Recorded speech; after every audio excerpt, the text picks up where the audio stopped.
The Money Show with Stephen Grootes is brought to you by ABSA CIB, equipping you with efficient and secure cash management solutions for your business. And now, The Money Show with Stephen Grootes on 702. Let's walk the talk. 9 minutes after 6. Good evening. Welcome to the program. I'm Stephen Grootes. Glad you're with us this afternoon. Plenty going on as always. We'll speak to Sim Tshabalala in just a moment, the CEO at Standard Bank. I was very interested in what Standard Bank's numbers might tell us and what he and the bank will have to say about our economy. We'll focus on that a little bit in that conversation. And yes, I noticed a lot of the headlines this afternoon are about the fact that he will be retiring as a relatively young man, if I may say, at just 60 in 2 years' time. I'm interested in that too, around the leadership pipeline at Standard Bank. It's a typical kind of journalist question, who's next? Isn't that what journalists do pretty much all the time? But we'll speak to Sim Tshabalala in a moment. The Truecaller story, you heard that in the EWN bulletin. It is astonishing to me that you have people who want to infringe your privacy going to the information regulator to say someone is stopping us from infringing their privacy, and in doing so, they're infringing ours. I kind of want to line the whole lot up and give them a piece of my mind. Anyone got their number? Would be my first point. I mean, I sometimes wondered what I would do if I got hold of the private number of someone who does this, who owns the company, and just basically made their life hell. And of course what happens is they don't live a life like you and I. They don't answer their phone. That's how it works. They know better. I'm not convinced, by the way, that Truecaller is innocent. It's the old line. If a service is free and it's online, you're the product. You're the thing that's being sold. And I can't help if there's a little bit of that. Well, we'll get more details on that in a moment. For a long time, we've been talking about reform. And earlier today, I was at the launch of the Business Leadership South Africa Reform Tracker. It's fascinating. I mean, if you go back, and I can't tell you how many times I've used the word reform in my conversations with you every evening, but certainly I probably started using it in a previous life from around December 2017 is probably the time that I would point to. How do you track what's changing and what's not? We'll talk about that with Busisiwe Mavuso. And then Nedbank and iKhokha, their deal signed yesterday, iKhokha being sold to Nedbank. One of the questions I'll ask is that the people who've been managing iKhokha, well, now they've been the boss. Now they'll actually report to a boss. I wonder if they're ready for that transition. Not always the easiest thing to do, but I found that very interesting. The other story you heard in the EWN bulletin was about the head of the SANDF, General Rudzani Mapwenya. There's a kind of lot on his plate at the moment. There's also the story around the sort of alleged SANDF hit squad, and I think based on the evidence, there are clearly some questions for him to answer about what he knew and when he knew it. Aren't those always the questions? But he was in Iran, as you know, the presidency saying that that was ill-advised. It seems to be a rebuke. And at the same time, the Deputy President, Paul Mashatile, in the Eastern Cape today, talking to the car industry and saying that South Africa is going to send a new team to negotiate with the US. Well, obviously, General Mapwenya won't be a part of that team, but going to Iran and saying those things is not going to help you with the United States at all. And I couldn't help but wonder if actually the president needed to take stronger action. This is a moment where perhaps a stronger signal could be sent. You can't have military leaders making up South Africa's international relations policy. Just can't be done like that. That's not how it works. There's a bigger issue here somewhere. I'm not entirely sure what, but I kind of hope that actually there'll be stronger action. I do think a signal needs to be sent. Good to hear from you this evening. 011 883 0702 021 446 0567 and 072 702 1702. I am sure you have the most irritating call you've ever received from someone trying to sell you something. What was it? I'd like to hear that tonight, please. The Money Show with Stephen Grootes, live on 92.7 and 106 FM. Streaming on the Prime Media Plus app and DSTV channel 856. Well, a solid set of earnings from Standard Bank reporting today. Its headline earnings were up by 8% in the 6 months to the end of June. Headline earnings per share up by 10%, but its business and commercial banking division earnings were down. And I do wonder if that tells us something about what's happening in the economy. Sim Tshabalala is the Standard Bank Group CEO. Sim, good evening and thanks for your time tonight. All right, let's start with the good news. Earnings for your corporate and investment banking division are up 16%. What kind of business are you seeing in that sector? Obviously, it's doing quite nicely. Stephen, lovely to chat to you as always, and thank you for having me. I think there are a number of things happening there. Firstly, loan growth is up 12% in that business. In South Africa, it's up by 5%, whereas in the rest of Africa, it's up by 13%. That's the total, I suppose, for loans and advances for our group. But in our corporate business, it's up 12%. I do think that illustrates a number of things. The projects that are being implemented, whether it be mini grids, people retooling their factories, people turning their attention to the municipalities and the water sector, that is starting to come through in the loans and advances in the corporate space. Outside South Africa, it's the infrastructure story. Ports, roads, the Lobito corridor, the Dar es Salaam port, Beira, Maputo, and that is giving rise to the growth that you saw. That's in the lending business, net interest income. The second big one, of course, is the global turbulence, the volatility following the geopolitical and geoeconomic issues in the world has resulted in people wanting to protect themselves against the risks. So they take out hedges, derivatives, and interest rate swaps, foreign exchange contracts, protection against moves in commodity prices and equities as well. And that resulted in great trading income. So, and then lastly, just if I could just add, also did a number of really good deals in investment banking, resulting in good fees. Business and commercial banking was down, I think, 5%. Is that an indication of a weak economy? Is something else going on there? Could someone, I don't know, Capitec or someone else be moving into that space quite aggressively, perhaps? Business lending, yes, was flat at zero. So looking at it from a lending perspective. And I guess that also reflects, as you say, that in the last half of last year, the second half of last year, there definitely was a deceleration in borrowing by our clients, lack of demand. In the first half of this year, however, we've seen greater activity, more and more people drawing down on their loans. And that's been especially the case since after there was a settlement in the GNU following the VAT spat. So you're not worried about losing market share in that space? That's not what's happening, you reckon? No, that in small to medium enterprises and business banking, the competition is ferocious. You've just mentioned we saw our competitors, Nedbank, purchasing iKhokha.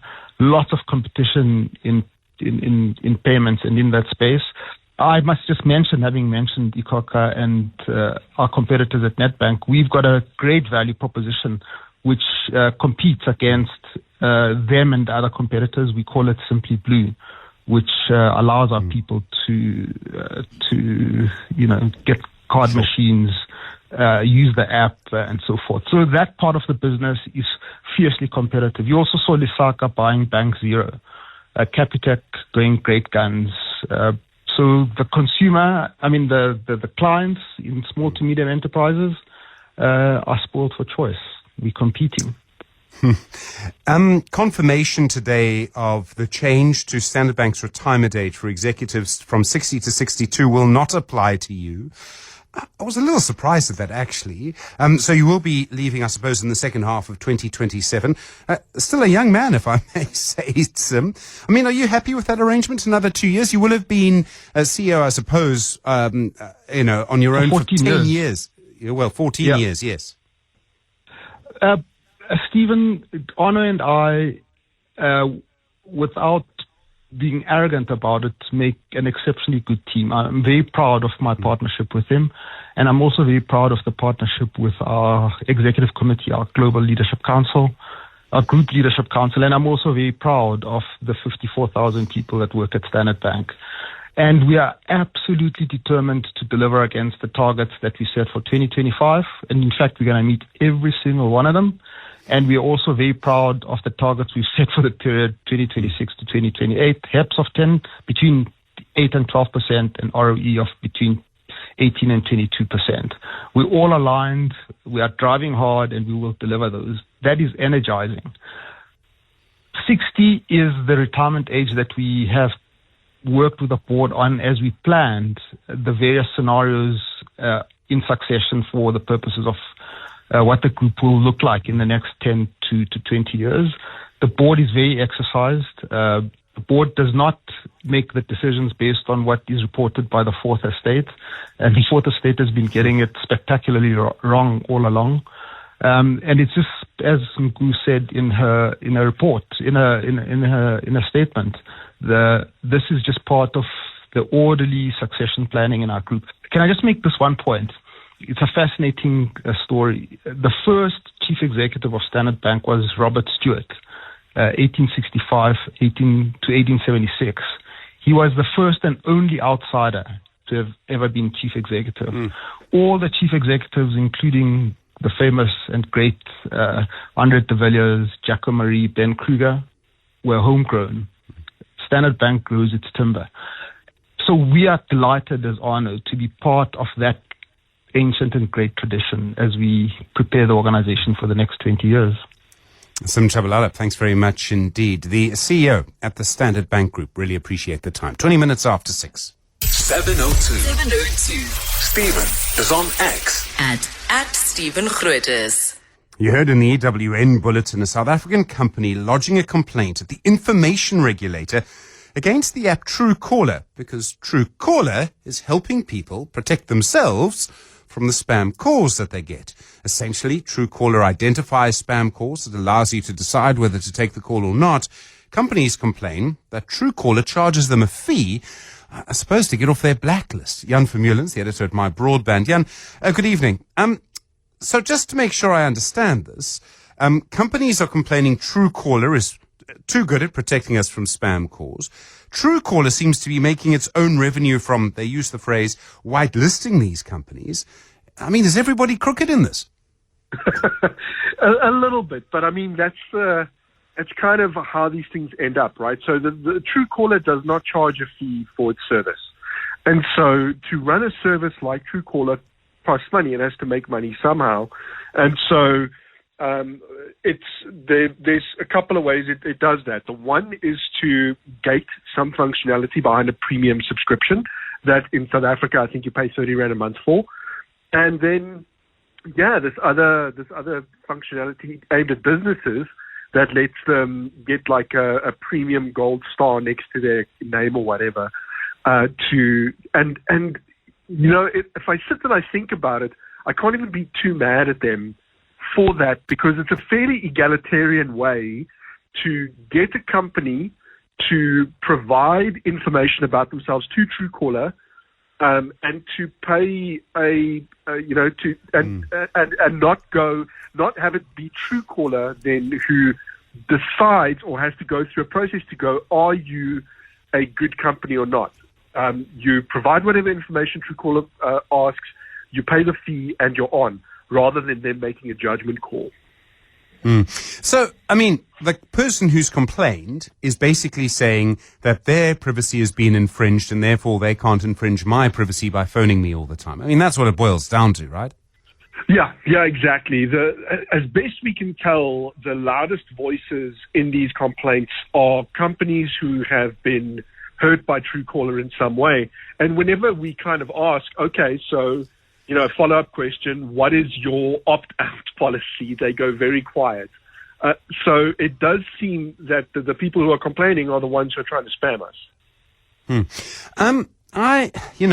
It really boils down to the fact that everybody gets so many of these calls now, and I don't know if this will ever go back. I mean, the companies that are doing this, calling me and asking me questions. I mean, I've had questions that come quite close to knowing, for example, what my monthly mortgage payment is. I have no idea how they get that information. But they're obviously breaking POPIA themselves. They're breaking the Protection of Personal Information Act. They must be. To the best of my knowledge, yes. And how they get that information is directly from the credit bureaus.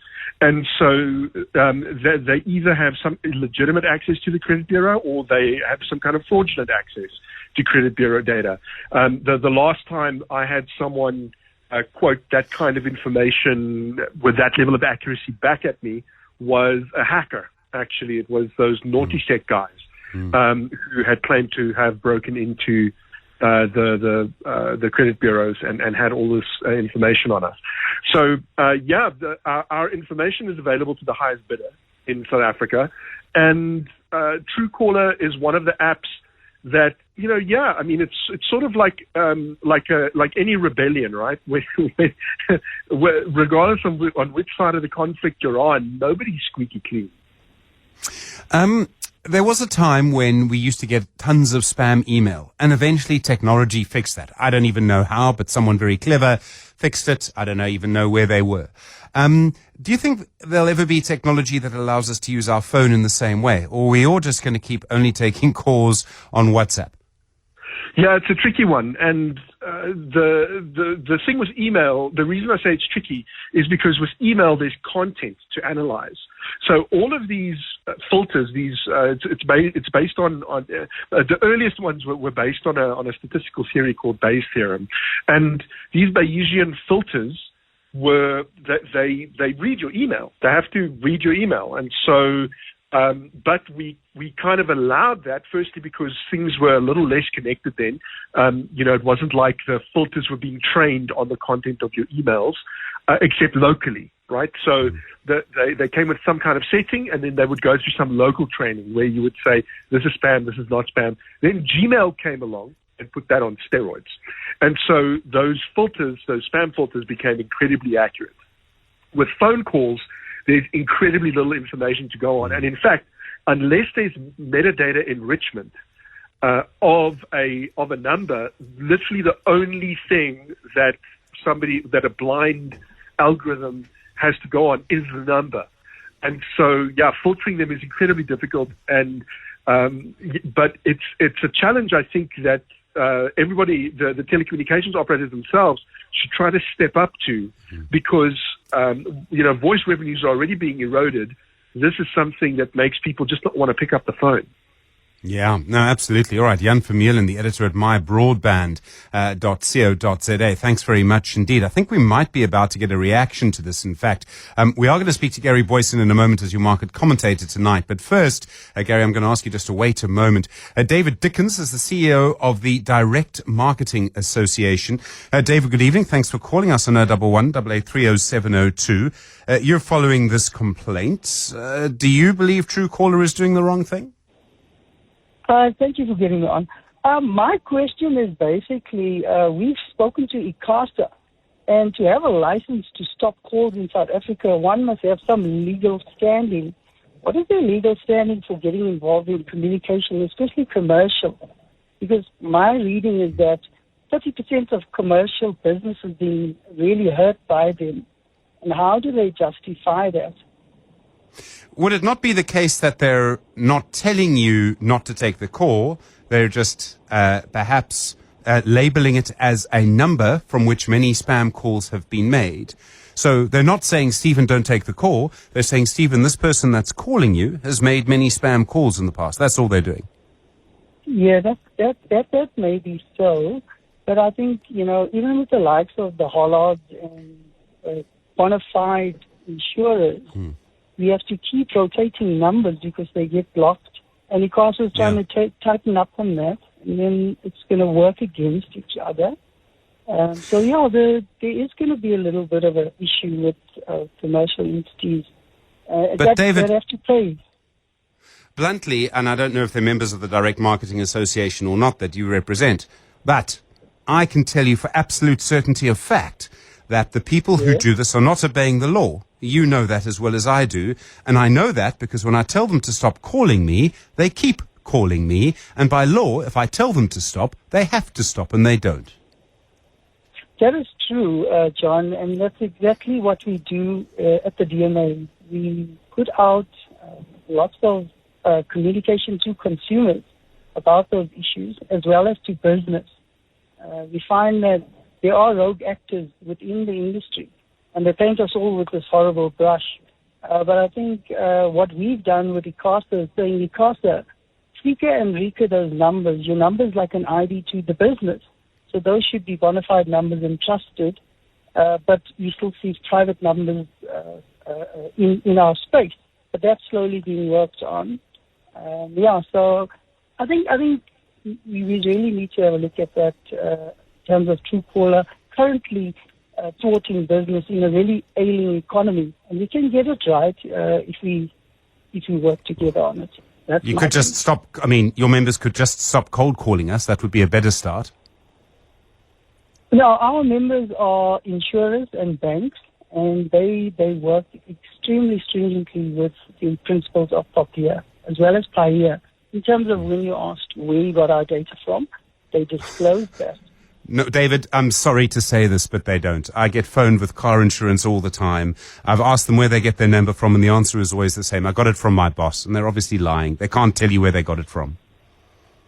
Yeah, well, if you speak to our members, you'll really get a professional courtesy in terms of how they obtained your data. But, I'm sorry, David, but I don't mean to be rude, but I don't believe you. Well, John, I think it's a work in progress, and I think there's a lot we need to be doing. You're like the taxi industry, David. Come on. Oh, it's rogue actors. Come on. Just stop doing it. Well, yeah, that's exactly what we do, both by the codes and by the legislation that we drive forward. And definitely we are held accountable by the information regulator for those that do transgress. But what laws are there for Truecaller? How do they get into a system that allows them to interface with communication? That is really an integral part of our market. So but people are allowing them to, and all they're doing is labeling it as spam. It's like me saying to Jan, this number 011 whatever calls me and offered me insurance. So now keep that number in your phone, and you'll know the same thing. Truecaller is doing exactly that. Well, I think we can do a better job on both ends, and I think I've had my say, and we will probably be speaking with them to find a middle ground in terms of how we protect the consumer and hold them at the center. And thank you for taking my call. David Dickens, I really appreciate the time. Thank you, CEO of the Direct Marketing Association, Jan Vermeulen at MyBroadband. The Money Show. The markets. Gary Boyson, a little later than expected. We're late for news already, Gary. Gary, of course, is the director at Rand Swiss. Very quickly, Standard Bank's results. What did you make of it? I thought they were absolutely excellent. Market liked them as well, so stock was up just under 3% on the back of that. And what we've seen is a lift on the return on equity, up to around 19.5%, which is absolutely spectacular. And while we did get a hat tip towards the U.S. Tariff volatility that we saw earlier in the year, I think you're also calming the market a little bit, just saying that they don't expect it to disrupt, certainly not African trade in the medium to long term. So market took that. We've also obviously got the CEO, Sim Tshabalala, that's going to be staying on until the end of 2027. So I think a little bit of continuity and succession planning over the next couple of years. And markets also, I think, relieved by that news as well. And Trueworth's down on the day. Their sales were not. They didn't make their target. They didn't do as well as they would have liked, and a bit of seasonality to that. A little bit of seasonality, right at the top of the trading statement. This is for the 52 weeks to the end of June. Describing as persistently suboptimal macroeconomic conditions, which is maybe a little bit surprising because we've seen, I think, in the period the GNU is holding together. We've had a tailwind from the two-pot retirement withdrawals. We've seen improving investor confidence, and we've seen the start of rate cuts. So that all seems like pretty good macroeconomic conditions to me. But they talk a little bit about rand weakness, but we do actually have a stronger currency. But overall, as you say, retail sales getting hit a little bit. Around a third of their revenue comes from UK office. That segment of the business actually did very well in rand terms, up around 9.4%. But as you said, Trueworths Africa retail sales, flat to slightly down. Overall, headline earnings per share expected to take a knock when the results are announced on the 28th of August, down around between 7% and 11%. Gary Boyson, thank you, director at Rand Swiss. WhatsApp Stephen On 072 702 1702. All right, well, some very interesting messages coming through. So Ronna says, Stephen, your home choice is the worst. They just don't stop calling. Someone else saying, I do not want any unsolicited business calls ever. Go for a Truecaller. I mean, that's kind of where I am too. Other people talking about this. Joanne saying, Stephen, 90% of my calls every day are spam. Now I'm at the point where I simply don't answer the phone. There needs to be something done about it, and Truecaller is all that we have at the moment. I mean, there's so many messages along these lines. Voice notes also coming through this evening. Good evening. Talking about these calls that you receive. So I've studied the POPIA Act very clearly and to make sure that I understand. So every time I get a call, I would always ask, where did they get my numbers from? And most of the time they will talk about a database or a company, especially these debt, what they've received my number. I'll always ask which company says I owe them, putting me for debt. And you'll always get these sketchy answers. They'll just give me abbreviations. In my case, the people that keep harassing me is a certain blue and white life insurance company that every time I demand that they delete me from their database and prove that they've done it, they hang up on me. Hi, Stephen. I'm having a great laugh, listening to this interview. Personally, I'm loving this. I'm really enjoying the fact that these marketing companies are getting blocked. I just want to say I'm really enjoying this. Neil here.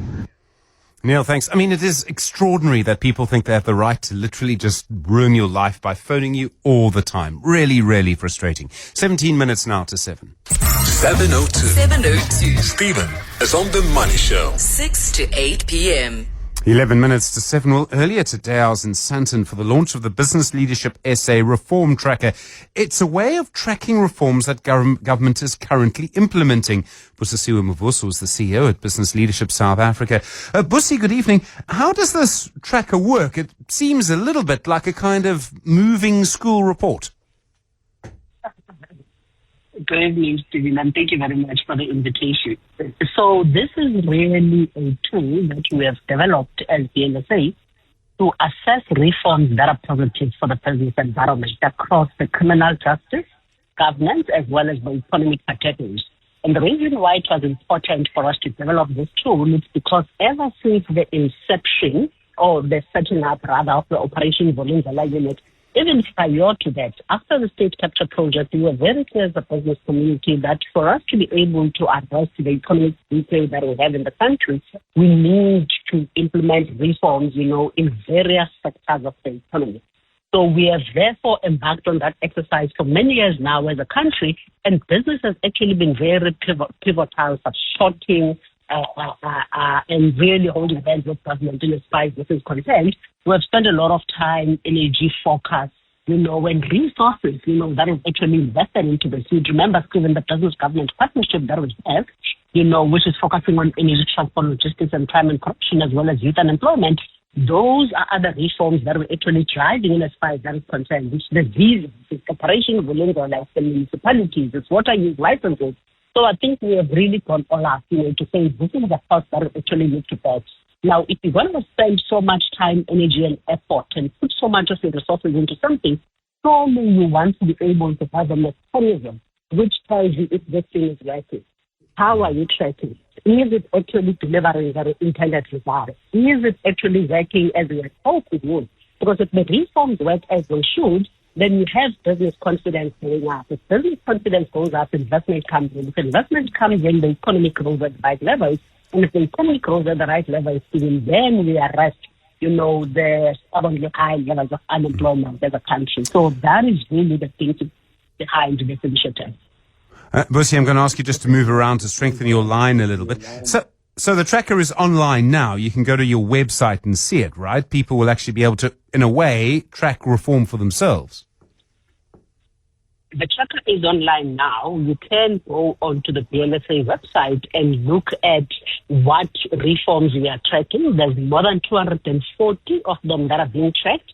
They all sit under the categories of energy, of governance, and of criminal justice, not energy economic reforms. governance as well as criminal justice, and under economic reforms, for instance. You can look at energy, you can look at transport logistics, you can look at visas, you can look at water, you can look at the many economic reforms that we're actually implementing, and you can see how we fare as a country, whether that has been delivered, whether it's green, and it really shows itself in a form of a heat map, Stephen, where you can actually see which reforms are green, which reforms are yellow, and which reforms are red. So it really gives a really brilliant synopsis, just at a glance in terms of where the country is and how far we have come. Vusi Mavuso, thanks so much. CEO at Business Leadership South Africa. The Money Show with Stephen Grootes, live on 92.7 and 106 FM. Streaming on the Prime Media Plus app and DSTV channel 856. Well, you heard yesterday Nedbank now buying all of the payment platform iKhokha. Nedbank says it will help them move into the small and medium enterprise space. Chico Thomas is the Group Managing Executive for Personal and Private Banking at Nedbank. Chico, good evening. Thanks for your time. 1.65 billion rand. What's your main aim with the deal? Good evening, Stephen. Exciting deal for us. Certainly give us a further thrust into the SME market. It's a market that we've spent a fair amount of time working hard at developing, especially some of the more informalized parts of the market. And so iKhokha, with their traditional strength in this market, gives us a great lever into growing our presence and really strengthening our position in the SME market. So we're excited about it. Do you believe then, they're going to operate independently of you. They'll be a sort of subsidiary. But do you think this is going to give you more leverage? It's quite a competitive space, I must just say, at the moment. Yeah, we've done this before, Stephen. Going back to the times when we acquired Imperial Bank, we allowed the team to function on its own. We did a transaction about 2 years ago with Eqstra, same principle. You do want to give entrepreneurs space whilst they're operating under the umbrella of the big organization to continue to do their thing, whilst they learn the systems and whilst we also, from our side, get to learn their rhythms, their ways of doing work, and most importantly, space for all of us to learn from each other. And we think that, certainly our experience has shown us that the way of just keeping a fair amount of distance and independence is the best way to do that. Okay, Thomas, thanks very much indeed. Group Managing Executive for Personal and Private Banking at Nedbank. Matt Putman is the CEO and co-founder of iKhokha. Matt, good evening to you. Why have you agreed to the deal? I'm not talking about the financial reasons. What I'm talking about is how do you then see the future of iKhokha with Nedbank as quite a big parent? Good evening, Stephen. Yeah, thanks for having me on the phone tonight, and good evening, Tico. I think from our side, in terms of why we've agreed to the deal, I think that as the founders of the business and as the executive team, for us, our ambition is really to reach as many SMEs as possible, both in South Africa and then hopefully on the continent at large. And Nedbank has been a really great business to work with from a partnership perspective. There's a lot of stuff that we've already done organically with them in terms of how we service merchants in South Africa. And I think both teams are very aligned on the value that each brand can bring to each other. And I think obviously Nedbank is a massive business with huge distribution, very deep banking knowledge, and a lot that we can learn from them. And I think that our kind of nimble, digital-focused fintech offering is quite complementary to, I guess, the more mature Nedbank base. And together as teams, I think we're very aligned on wanting to collectively drive financial inclusion in South Africa. And if you put the two brands together, I think we've got a much better chance of kind of broadening that reach. Do you believe you'll be able to keep that agility? Yes, you'll operate independently, but you'll still be a subsidiary of a very big bank. Do you think you can still keep that agility? Yes, I think we can. I think that we are quite a mature business, being 12, 13 years old. We've been part of, I guess, bigger groups historically, obviously not as big as Nedbank. But I think that the way that the Nedbank team envisions, empowering us to continue to run the business and working with us on the pieces that we need assistance with, will work quite well. So I think on both sides of the fence, there's a keen desire to enable the business to still have that agility moving forward. I made the point there's quite a lot of competition in that sort of space. To increase your market share, do you basically have to make your cost per transaction lower than your competitors? Is it all about that, or are there other factors too? We don't think so. We think that really it's about adding value in a way that SMEs are, very happy to pay money for the services that we provide. So for us, it's probably more about having a broader and deeper operating system and offering for the SMEs in South Africa than it is about reducing cost. I think SMEs need help with business management. They need help with payments acceptance. They need help with banking. They need help with financial services. And if they're getting a very simplistic offering that weaves that all together, we think that, they're willing to pay fair value for it. You, I presume, have been your own boss for quite a while. Going from being the boss to having a boss, Matt, and, your boss is listening. Yeah, I wish I had been my own boss. I think I'm my own boss in that I have run the business as the CEO, but I've reported to shareholders for the best part of 12 to 13 years. We've had, Crossfin and APIS. It's a big international private equity fund, and Crossfin being a South African-focused fintech private equity fund, and the IFC, as shareholders with the board. So, yeah, we're very used to, I guess, working with, bigger organizations and ultimately aligning on what's best for the business and for our customers. Matt Putman, thanks very much. And indeed, CEO and co-founder of iKhokha. Well, in a couple of moments, we'll be talking about how streaming killed the CD star, to use an old radio expression. Also, of course, a little bit more on the sale in small business focus. Essentially, what to do when your small business, if you like, matures. Do you sell it? Don't forget investment school later as well. How long will the indices be breaking records for? All of that to come. You with The Money Show, it's 7 o'clock. The Money Show with Stephen Grootes is brought to you by Absa CIB, equipping you with efficient and secure cash management solutions for your business. And now, The Money Show with Stephen Grootes on 702. Let's walk the talk. Well, it's just gone 7 minutes after 7. Good evening. I'm Stephen Grootes. I mean, still so many calls coming in. We'll talk to one in a moment about the Truecaller story. And I think it's going to run and run and run because it just affects your life in so many complicated and difficult ways.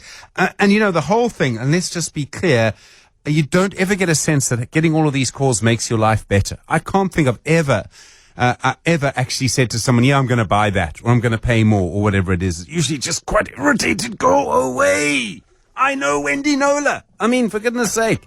Kind of want that to be my response half the time, but I know it has a big impact on you.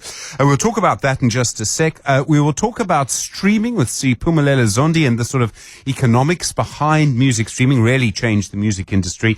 Musicians will tell you not in a good way. Oh, yeah, okay. We will talk also about small business, and of course the way that what you do with a small business when it actually starts to really mature. And then don't forget investment school. How long can we keep seeing these records? How does all of that work? Good to hear from you tonight on 011 883 0702 and 021 446 0567. Stephen Grootes Taking your calls on 011 883 0702. Farai is in Germiston tonight. Farai, hi. You've got a Truecaller issue. What's happened to you? Yes, Stephen, how are you? I'm well, Farai. Go for it. Yes. So what's happening is that I've discovered that each time I call someone who doesn't have my contact, sometimes they don't pick up, right? And then today, I think I was trying to call someone in the morning, and then I told them, my guy, I've been looking for you. I've been calling you several times. Why were you not answering my phone? And then he was like, no, you didn't call me. I was like, check your phone. So we checked his phone, and my number, apparently all this other time I was trying to make phone calls, my number was detected as spam. Sure. So I tried to go on the Truecaller app to get my number removed as spam, and they want to charge me some money. It doesn't make sense, and my number is not for business. It's personal. No, it's just your phone, and you don't want to change your number. I find that really frustrating when you do that. It is indeed frustrating. Yeah. All right, Farai, do you know if anyone doesn't like you and maybe flagged you as spam for some reason? I don't know. Probably someone might have done that on mistake or something, and then I was detected as spam. I don't use my phone. I don't even have that airtime to spam call people, like call people on random. I don't have that airtime, you know. How frustrating. All right, Farai, thanks very much indeed. Voice notes also coming through on this issue tonight. If the Direct Marketing Association had their house in order and consumers were not frustrated by their members who keep on calling them after every second day, there would absolutely be no business for Truecaller in SA. Absolutely. So they're complaining about Truecaller, who is taking advantage of their loopholes. That's it. If they clean their act, Truecaller would have no business in SA. Such a strong point, eh? Like it's an unanswerable point. Like it just sometimes a voice note just sort of explains it. Sometimes you just explain something, and that's one of those voice notes, I think. 11 minutes now after 7. The Money Show. Tech Thursdays. Well, I don't know if you remember a well-known chain for a while called Musica. Do you know what they did? They sold these discs, and on these discs you put them into a player. They were quite fun sort of discs to play with, really. And out would come music. I mean, I may sound to you like I'm talking about a different era. I suppose I am, because that's for a lot of people how music started. Before that, there had been even bigger discs, but that's a different story. And what we've started to see now is that streaming, of course, has taken over completely. There's more competition in streaming. And as a result, some of the streaming services are changing their strategy. There's actually, Spotify is actually partnering with an e-hailing service. In China, you would probably use Tencent music. And then people are also talking about AI music. I mean, I can't imagine that, but I'm told it does exist. Siphumelele Zondi is our tech expert. Siphumelele, good evening. We've seen that streaming's really killed the CD star. Quite a lot has changed since the end of what they call the physical music era.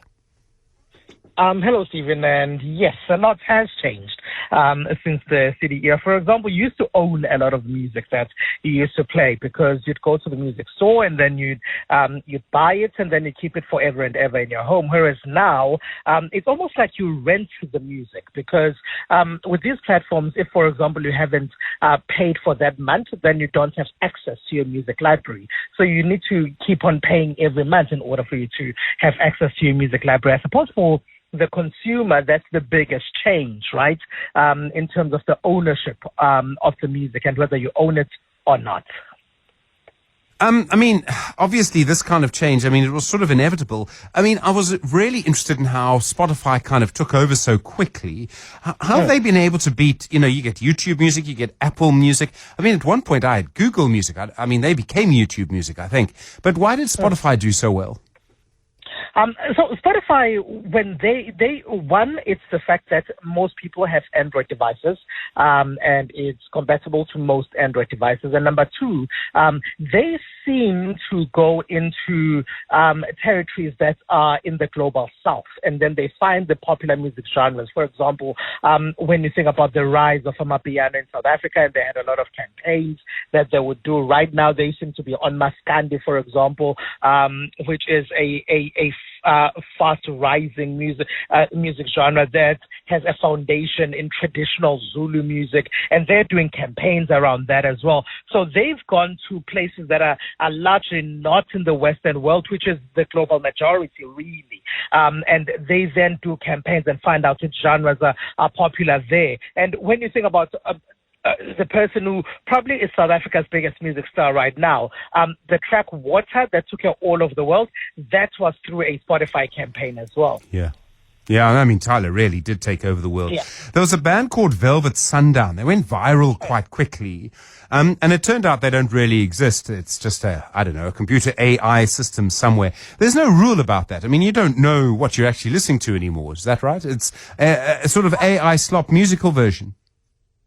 It depends, right? Because when you think about, so Spotify says that they find the biggest offenders who upload AI music on their platforms, and then there's Deezer. Deezer it says they've detected about 20,000 or so songs not to be human generated and to be AI generated songs. So it depends on the platform. And the rule that the platform has implemented for itself. So some do find them, some do allow AI-generated music, and but I suppose what needs to be done in future is for that music to be marked and for us to know that the band that we are listening to is not actual real humans. It's AI-generated music. Yeah, I don't know how that's going to play out, actually. I'm not entirely sure. Streaming platforms, I mean, I keep hearing musicians sort of complaining they're not getting any money for their music anymore. That does seem to be true. I mean, look, I mean, maybe I shouldn't say this, but I always worry musicians sort of complain quite a lot about everything, but then they do that professionally, and that's why we listen to them. That's what music is sometimes, an explanation of our position. Are musicians losing out in this era? It does seem like it. Some musicians and some labels actually have pulled certain libraries of certain streaming platforms. So there's a conversation that some newer musicians often have around this to say, well, these platforms have allowed them to gain traction pretty quickly.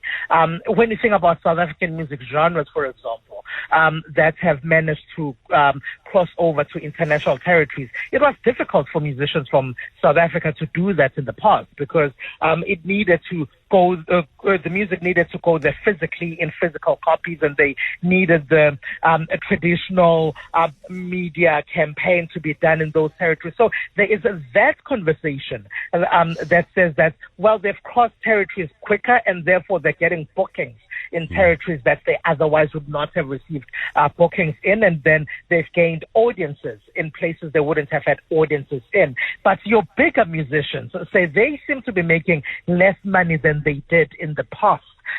When people were buying actual copies of music and buying them at higher rates, because when you think about it, a lot of these streaming platforms, you subscribe for less than 100 Rand and you get a big library of music, whereas in the past, one CD would cost you 100 Rand, 120 Rand.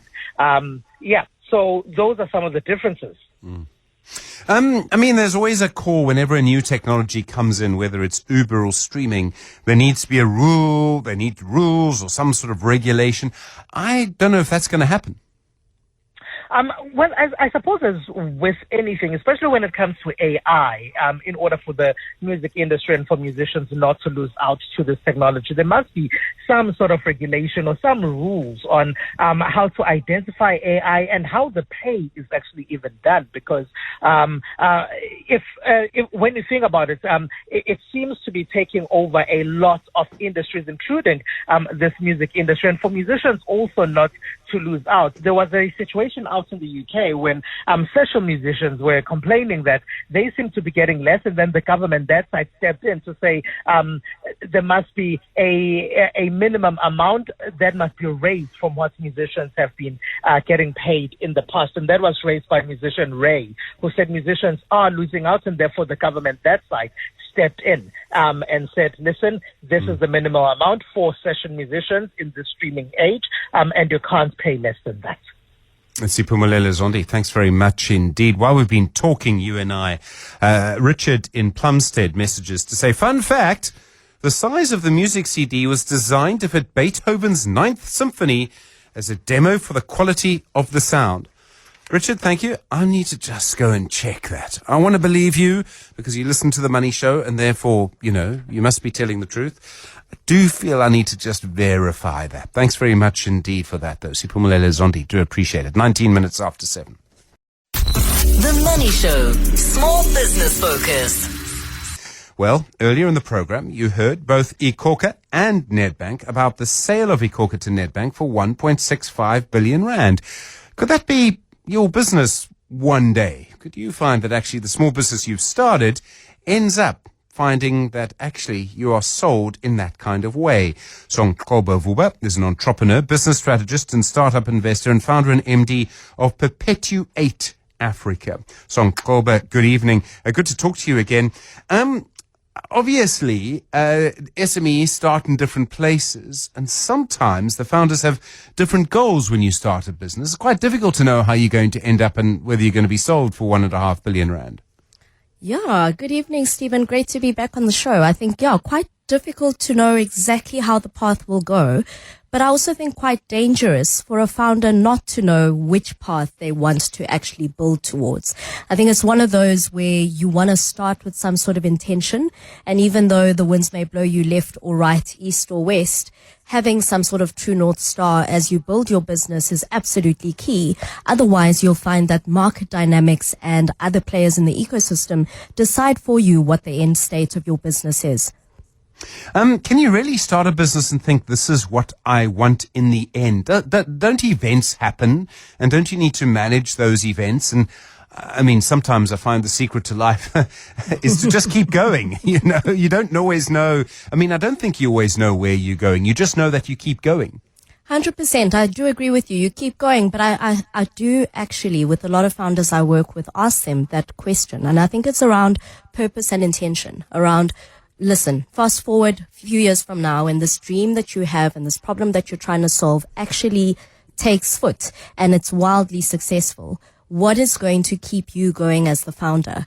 I always say not all SMEs are created equal. Some founders set up a business purely for it to wash its face and they're comfortable. Some people set up businesses because it's a passion of theirs and really it's a lifestyle business. Some founders explicitly tell you, I'm building this thing with a 5-year, 10-year road track. I want to sell and exit, and this is who I want to exit to. And some founders tell you, I'm building this thing for it to become the next Discovery Bank. So I do think that just getting to the essence, at least, of someone's intent as a founder is quite important. And like you say, life happens. But when you say you kind of just keep going on, the question is, in which direction are you just keep going on in? And I think it's important to have that answer. Otherwise, other people will very quickly decide the future of your business for you. I suppose there's an interesting question in how iKhokha kind of did it. How did they line themselves up? How did they make themselves so valuable? And though obviously it didn't happen quickly, it would have happened over a period of time. There would have been quite a careful strategy. But they would also, I suppose, have found a way to make themselves a little bit more attractive for a buyer. 100%. And I think that's really the secret here. So, I mean, one day I'm sure the founders will tell us the real story. But until then, you know, we've got a lot of stuff out in the public domain. iKhokha is not a yesterday business, right? They've been around since 2012, and the founders have been quite intentional in solving a clear problem that exists for small businesses.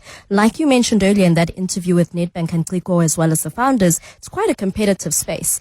And if you ask kind of and take a look at the road that they've traveled, iKhokha has been very intentional in building a solution that sticks, that is relevant to their target market of small businesses. And if you take it a step further, you'll see that they've been quite intentional in their partnerships. If you kind of take a look at some headline news over the past year and a half related to iKhokha, you'll find partnerships that they've brokered with not just Nedbank, but Investec and a couple of other key players that have actually helped them drive transaction volumes and scale. Secondly, you'll also notice that actually in the past couple of years and the past maybe 2 years, not even a long period of time, they've been making headlines around even partnering with the likes of Time Bank, and actually driving key messaging around how they're becoming a force to be reckoned with, lending over 2 billion rand to small businesses. And this is what I mean about what's your end goal, because if you're trying to get the attention of an acquirer or trying to approach an acquirer with a storyline that makes sense to fit in exactly where their gaps are, which is what Kliko was saying earlier, that they've known iKhokha for a while, they've been collaborating for years, and iKhokha feels a very specific competitive gap where it relates to Nedbank's business banking. So one may ask, was this the intention all along, or was it something where the stars just aligned? And I guess we'll never know. I mean, life is usually about solving someone else's problem, right? So you really want to kind of try and do that. And that's what iKhokha did. Nedbank wanted to move into that small and medium enterprise market, and iKhokha made sure they were the right solution for it. 100%. And I think, like you say, at the end of the day, for every little small business, we've got to make sure that we're solving a problem that truly exists and one that is quite sizable in the solution that's needed. And if you're doing those things and doing them right and proving your product to market market fit, kind of the attention that you deserve will find you, and these type of opportunities will actually find you too. So when we look at what's going to happen with startups, I mean, sort of corporates, as big and as bad as we sometimes think they are the kind of the exit market, the hidden exit market maybe for startups? I mean, is that kind of where you want to go? Yeah, I mean, it's always this love-hate relationship between corporates and startup, which I actually thoroughly enjoy being right in the middle of. I think the reality is startups have a bit of magic. They move with speed, with dominance, and they have incredible technology. It's exactly the missing gap for a lot of legacy systems that corporates are stuck with. For corporates provide scale. Corporate provides proper governance and like regulatory compliance, which sometimes is actually lacking from startups. So I think despite all the bad news and bad negative headlines about, African startups and lack of exit opportunities, some of the best exit opportunities are actually right under our noses. And this particular deal really proves that there is a magic place in the meeting place between startups and corporates. And in many ways on this African continent, it actually is that hidden exit market and opportunity for startups and for a number of VC players who breathe the exit strategy for their investees. Thanks very much indeed. Songkoba Vuba is the entrepreneur, business strategist and startup investor and founder and MD of Perpetuate Africa. It does make you wonder about the business that you're running, how it sort of could end, where you're going with it, and maybe what the big goal is going to be. The Money Show on 702. Monday to Friday, 6 to 8 p.m. Well, you'll have heard from time to time us talking about electricity and electricity traders and the fact that there are now companies licensed by the regulator NERSA to buy and sell electricity. In other words, you don't have to buy it from your council. You don't have to buy it from Eskom. And there's been outrage from business, from, in fact, the electricity minister at the fact that that Eskom has gone to court to try and stop NERSA from releasing more of these licenses, from licensing more of these traders. I notice now, though, that the South African Local Government Association is joining Eskom, and they say, and if you think about it, this was always going to happen, they say that they will not be able to continue using municipalities to transmit or distribute electricity. For a long time, it's been their main source of money. They've made money from selling you electricity. That's where the money's often come from. And that's now going away. That creaking you hear, you don't know where it's coming from. It's coming from the end of a very long era in how electricity has been managed. And that creaking will continue with court cases and arguments. But, to use a classical analogy, the die is cast. We know how this is going to end. It's just gone 7:30. The Money Show with Stephen Grootes, live on 92.7 and 106 FM. Streaming on the Prime Media Plus app and DSTV channel 856. We've been talking a little bit about electricity from time to time, and you could argue we've been talking about nothing else over the last 20 years or so. But I noticed that Mozambique has some serious problems with electricity as well. So there is the big smelter. It's an aluminium smelter. It's called Mozal. And the people who own it say they still don't have an agreement on a proper, reliable and sustainable they mean financially, power supply for it. The current power supply agreement runs out next year. And as a result, they say, they'll put it on, that dreaded phrase, care and maintenance. In other words, they'll shut it down because it's just not going to make money for them. This one smelter is 3% of Mozambique's GDP. That's how important it is. It's absolutely massive for Mozambique. And the idea that people just can't get it together, it really is astonishing that they sort of can't sort this out. Now, I realize that smelters are quite contentious in a way because of the amount of electricity they take. But surely, if you're not going to be able to do it, then say, but there's got to be a better way. 22 minutes now to 8. The Money Show. Investment School. The Investment School is brought to you by Absa Business Banking. Talk business with a bank that gets it. Absa Business Banking. Well, over the last few days, and in fact the last few weeks, again and again, you've heard me say that the JSE All Share has been hitting record highs. If you don't like the phrase record highs, well, you've also been hearing me say it about US indices, particularly the Nasdaq and the S&P 500. They've also been hitting record highs. Now, on one level, this is the nature of capitalism. Stock markets always go up. That's the idea. But is it always like this? Do things ever happen? How long do these periods go for? What would stop it? And why is it happening now? That's the conversation that you'll hear in Investment School this evening. Don't forget, of course, your questions on 011 883 0702 and 021 446 0567. Vincent Anthony Raja is the CEO and co-founder of Differential Capital. Vincent, good evening and thanks so much for your time on Investment School tonight. Good evening, Stephen. Thanks so much for having me, and good evening to your listeners. Why are we getting records on the JSE and the US indices at the same time? Obviously, there's a level of interconnectedness, but they're also measuring different companies. So why are we going through this period, and it's not just these two indices, we seem to be going through a period where it's record high after record high in many places? Yeah, good question there, Stephen. So, look, the reality is, I think we need to approach each of them separately. Now, if I take the case of South Africa, I think we've had a really interesting mix of companies that have driven this performance. So if I take one of the biggest components of our index, which is the Naspers process conglomerate, and their underlying holding, which is Tencent, arguably that was quite undervalued over the last 2 years. And it's just continued to deliver very strong sets of results. Despite the headlines about China, the revenue growth coming out of that one big component of our index is really strong. And then also, if you look at it, still today, I mean, if you look at their hard currency revenue growth, I mean, it's in the teens, which is comparable to the big tech company growth in the US. And it's, when I say only, it's only on a price to earnings multiple of around 18. And some would argue it's got more to go. And then also, if you look at our other two components that have driven returns this year, your precious metals, your platinum and gold, that's been a big driver. And it's somewhat linked to what's happening in the US. So just before I go to that, so the records on the JSE aren't really a function of, let's call it the South Africa Inc. story, which I think is probably going to play out, in the near future. But for what we're seeing so far, it hasn't really been our South African stocks that have driven that. Now, if we look forward for South Africa, if a few things start to come right, you can imagine that this record high after record high will continue.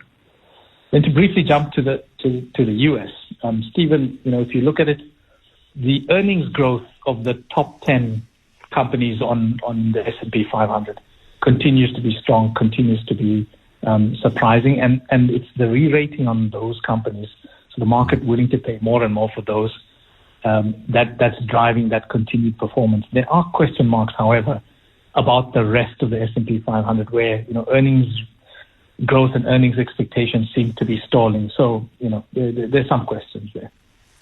Okay, I mean, there's a lot to unpack there, but in both cases, it seems that it's just a small group of very large companies that are making this happen, as you say in the S&P, and then here with Naspers. So, in other words, we should not mistake these records on the indices with what's happening with all of the companies. It's really just a few setting the pace, and obviously to add to that, the sort of magnificent seven, the tech shares in the US are like largely responsible for what's happening there. So it is in some ways, is it right to say it's a function of a couple of very successful, very big companies, and it's not an indication of everything else? Yeah, correct. And at the same time, in the case of South Africa, you've had precious metals, which, if you look at the gold stocks, we all know what's been happening there. There's geopolitical risks that have really ramped up the demand for gold from central banks, from others, and that's driven that sector. So yeah, I think we can say this. It's not a broad-based rally. It really it is concentrated in a few names. Okay. How interconnected then is the JSE with the US indices? So we don't really have a tech sector like the Nasdaq. Our tech sector kind of is NASPAS. I'm being unfair, but you know what I mean. But we do also see a level of interconnectedness in how they've done every day. Sometimes, not all the time, but often the same thing will affect them. So, I mean, it's quite an impossible question to answer, but they're not 100% interconnected. The JSE doesn't follow the US and vice versa. But there is clearly quite a strong level of interconnectedness. What I'm trying to get to is if the US stopped rising, would the JSE stop rising? And like the obviously is answer sometimes yes and sometimes no. This is the way I would look at it, Stephen, is what the market is pricing in for, let's call it the large tech stocks that everybody, and myself included, believe is going to be driving a material change in human productivity, right? It's the AI revolution, internet technology, etc. Now, increased productivity means a number of things. But when you sort of unpack it, what it means is probably a wealthier U.S. as a result of more profitable companies. But at the same time, this and let me just focus on that for a second. So more profits into the U.S., better demand for things, and that has a spillover effect into a lot of the countries that South Africa trades with, and that could eventually spill over to us. So, you know, when we think about what we export, be it food, be it the fact that more tourists will arrive in South Africa, and a lot of the countries that we trade with, like Europe and China, they benefit from a stronger U.S. consumer, which is a consumer for the world. But then let's also focus on these tech stocks. I mean, what are they going to consume, you know, as they grow? You know, as you use more and more AI, you use more electricity, you use more copper, more minerals, and things like that. So I think there's a more closer link to South Africa and other commodity-linked countries, emerging markets, in that if the broader market, the global equity market is right about what's happening in the U.S., we could see some direct spillover to demand for the commodities that we mine out of the ground. And then there's an interesting pattern, and I'd credit some of the research I saw from Investec Securities, which showed a very interesting relationship between when South African resource stocks start to do really well, and that's starting to happen. Eventually, that spills over into the South African economy. So if we just think about platinum, which has risen substantially, eventually that should translate into wealth in the platinum regions of our country, and then we could see that filter into the other South African stocks. I don't know if that makes sense, Stephen. So I see sort of two drivers from the U.S. that could help with what happens in South Africa. Okay. Is it true? So the personal finance people will tell us, and this sort of gets you into passive investing, and we'll come to that in a moment. We'll tell you that if you put money in the stock market for 30 years, it is going to grow. If you just did it over an index, it's going to grow. And the reason for that is that over time, people in societies get richer. So I was reminded when the JSE All Share crossed 100,000 for the first time, that at one point it had actually just been 100. Now, what is driving that? And is that just because over time economies grow? Yes, there are some that shrink. Zimbabwe is a good example, unfortunately. Venezuela is a good example. But generally speaking, barring massive accidents and wars, economies always grow. And if that's the case, if it was not for artificial intelligence, would we always still be having a record high in the US just because it always grows? And so does ours, generally. Sure. I mean, but let's unpack that for a little bit. I mean, when you say if it wasn't for artificial intelligence, there's a reason why companies' profits grow. And the reason why companies' profits compound in general at a macro level is because throughout time, humanity has found a way to become more and more productive. And the AI is just the latest innovation that we have in that journey of increased productivity. So increased productivity purely means more profits, and that's really what drives, let's call it, overall valuations and returns, because it translates to what dividends you can pay out. And so yes, that is true, that if you've got the broad ingredients for success at a macro level, and you would tend to see productivity gains in that group of companies. But you just need to be careful. I mean, the comments that you made about Zimbabwe and the others, those are pertinent. But also, if you look at economies like China, for a long time, that equity market has actually been a terrible investment. So you go through periods in which that happens, even for large economies, and which is why when you sort of starting to look at the markets from that way, just make sure that you're not taking any singular bets. So okay. If companies tend to innovate and humans get better, why do some markets not really grow? I mean, what's happened in China? And I realize that there are probably a million different reasons, and each case will be quite different. Whether it's, it just sometimes we all know we just go through that phase in the economy.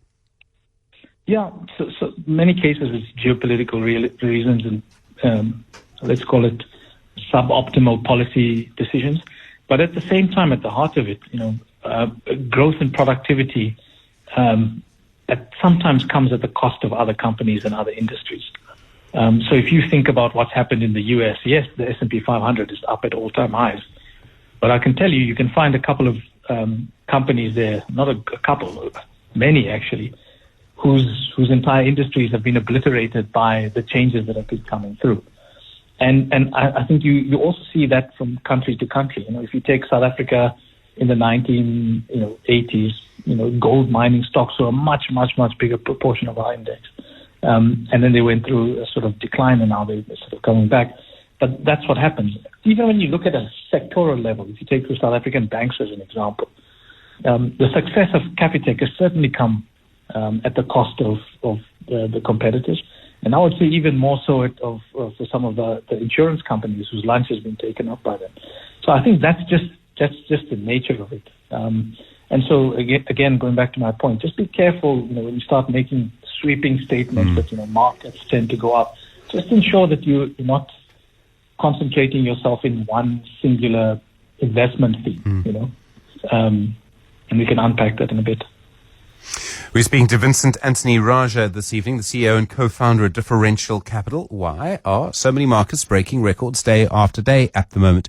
Your questions on 011-883-0702 and 021-446-0567. Also, voice notes on 072-702-1702. It's You With Investment School on The Money Show. Good evening. It's 9 minutes to 8. The Money Show. Investment School. We're speaking to Vincent Anthony Raja this evening, the CEO and co-founder at Differential Capital. Why is it that markets are still going up relentlessly at the moment? And that, of course, is the question on Investment School this evening. All right, so Vincent, in this moment where we see markets are going up, we understand that it is because of just a few companies, both in our market and in the US. We understand also that it is possible that this may reverse itself, although it seems very unlikely at the moment. How do you invest? And I'm really thinking about the argument around passive investing, so buy the market, buy the whole of the JSE, as opposed to actual, looking at shares in NVIDIA or something. Where would you start with that conversation? Yeah, the first is to understand what you're exactly investing in. So if you just say, I'm going to passively buy the JSE, you're actually making an active decision to say, I'm going to put 10% of my investments into Naspers and Prosus, roughly. In fact, if it's the all share, it's probably even more. I'm talking about the capped Swix that has a lower weighting, but you probably could see up to 18-19% of your savings into that one stock. And then I believe the gold stocks alone also about 10-11%. So you can quickly see where you're actually investing in, and understand that a big part of your investment is going to be concentrated in a few names. And it's kind of a similar situation with the S&P 500 if you're going to pick that index. And therefore, you just have to be aware that you are taking an active form of risk. In other words, if the thesis that's not working out starts to pan out, you're going to bear the brunt of that reversal, and then that's just something that you need to be aware of. So that's the way I would start by looking at it, just to make sure that you're comfortable with the constituents and where we are right now in how the market is viewing the bigger parts of that. And then you might ask yourself, well, are there other companies which might benefit as this journey pans out? And that's often the case. That's the difficult part, is as a new technology becomes adopted. If I was to just focus on NVIDIA right now and just talk to you about the bear case for a second, why someone might be cynical about it. Someone might say, if you think about, in the early 2000s, there was a company, still there, called Cisco, which provided network connectivity, and everybody thought, this thing was going to be the big thing because of the internet. But actually what happened is the way things panned out, it became highly commoditized and sort of shrunk relative to the real winners, which became the Amazons of this world, and Microsoft, continued to dominate. So one seriously has to ask that question, where you've got someone like NVIDIA, to what extent could their edge be competed away? That constant cycle of improved productivity from others.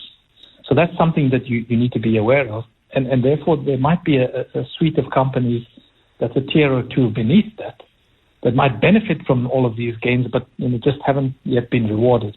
Some of those that I think of are, the cybersecurity companies. That's a sector that I think is probably underappreciated at this point in time. Also tech-driven, but perhaps will benefit more as AI gets smarter and smarter.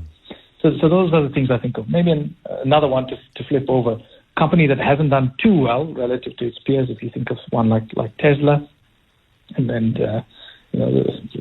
many value investors would hate me when I say this, but if they get this robo-taxi game right, who knows?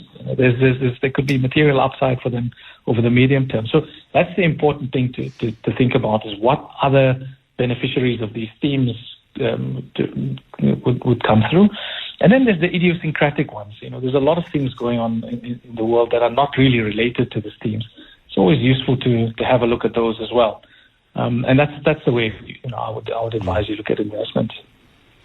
Very quickly, there's some companies, NVIDIA's one, Palantir's another, often described as the world's most overvalued share, perhaps even of all time. There are some things you should need to be aware of. You need to know that share, yes, it's in a sexy sector, but actually may well be completely overvalued.